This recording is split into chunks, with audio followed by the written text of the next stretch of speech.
Some of the powers of the commission, pretty much anything having to do with money. Anything having to do with money. That means any kind of tax budgets, levy requests, your appropriations, certificates of estimated resources. You heard Neil talk about that. 5-year forecast. The commission has to approve all of those things before they actually become active.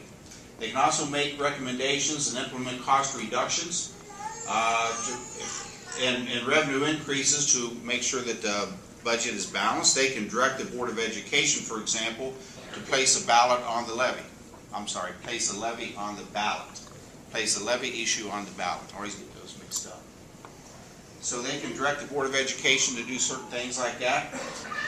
They can implement any kind of steps to bring the accounting reports. And again, once the auditor of state comes in, they will have what's called an accounting methods report that will make sure that all the policies, the practices, and procedures that are going on, the fiscal policies with the district, have to be up to the auditor of state standards. And the commission has every authority to make sure that that is done. The commission may make reductions in force to bring a district's budget into balance, notwithstanding what might be written in the collective bargaining agreement. And what that means is some collective bargaining agreements will have in there that they can reduce only if their student count is decreasing, is going down. Or there are several other things that are written in the collective bargaining agreement. A commission, once they come in, they have authority to overrule that, and that is the only part of the collective bargaining agreement that the commission can invade that agreement, or that they have any control over. We had one district that in their agreement, for example, had X number of teachers. They had to maintain 740 teachers on staff. Well, that was okay when this district had 15,000 students. When they dropped down to 7,000 students, it was a huge problem.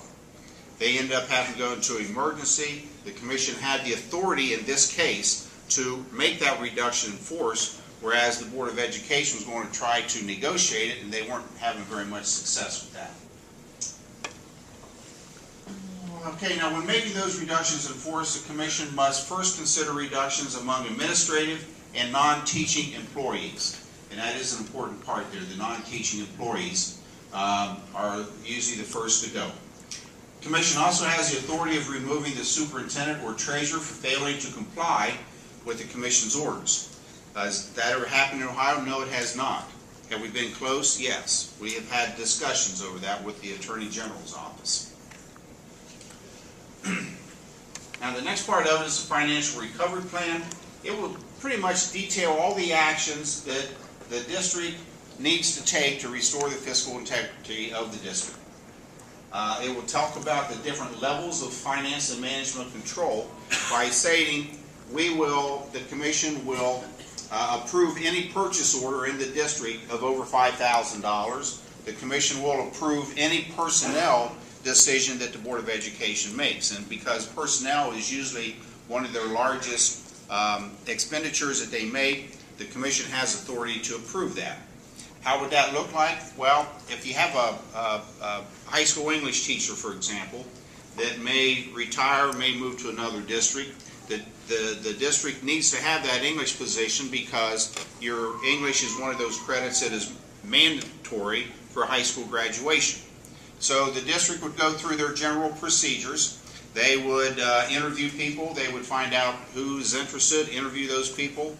Superintendent would make a recommendation to the Board of Education. Board of Education would offer a contract to that individual, and it would then be up to the commission to approve that, and that person would only get a job after the commission approves it, based on, again, if they have money to afford that contract, based on their recovery plan. Again, the plan, they can talk about any kind of action and when they're going to do it. In other words, a lot of districts that go into fiscal emergency, perhaps in February or March, can say, okay, we understand that this year you already have all your contracts for all your staff, you have your contracts for your non-teaching employees, you have your bus routes all laid out. You can't make a lot of changes sometimes in this point of the year. But what you are going to do is, over the course of the summer, we're going to look at all your transportation routes, we're going to look at all your employees and try to see where you can make some reductions to do that for the start of next year. So that's what we mean when we talk about setting target dates. That for fiscal year 12, you may have to have X number of reductions. Fiscal year 13, if you don't improve your revenue through a levy issue, then you have to have another larger number of reductions. Does that kind of make sense? Okay. Again, the plan must be approved by the state superintendent. Cannot be implemented until it is approved. Now, the Solvency Assistance Fund, again, is a two-year advance of the district's own money. It's zero interest, no interest on it. But what happens is that the auditor of state will certify a deficit for the district. Now, on your forecast, you're showing about, I think in fiscal year 13, you're showing a deficit of 1.1 million. Fiscal year 13, your district is showing a deficit of 1.1 million. That is over 10%. That is almost 12% of your operating revenue. Now, the auditor of state can declare fiscal emergency when they get up to 10% deficit. If it's over 15% by state statute, it's automatically, you must be declared in fiscal emergency. The auditor of state does have some discretion between 10 and 15%. So the auditor of state, let's say that nothing changes and your forecast comes in just as it is in your fiscal year 13, you're $1.1 million in debt. The auditor will certify that number. They will send it back to me. I go to the controlling board, which is the group in Columbus, the senators and House of Representative members who will control all the money in the state. I take the application to them.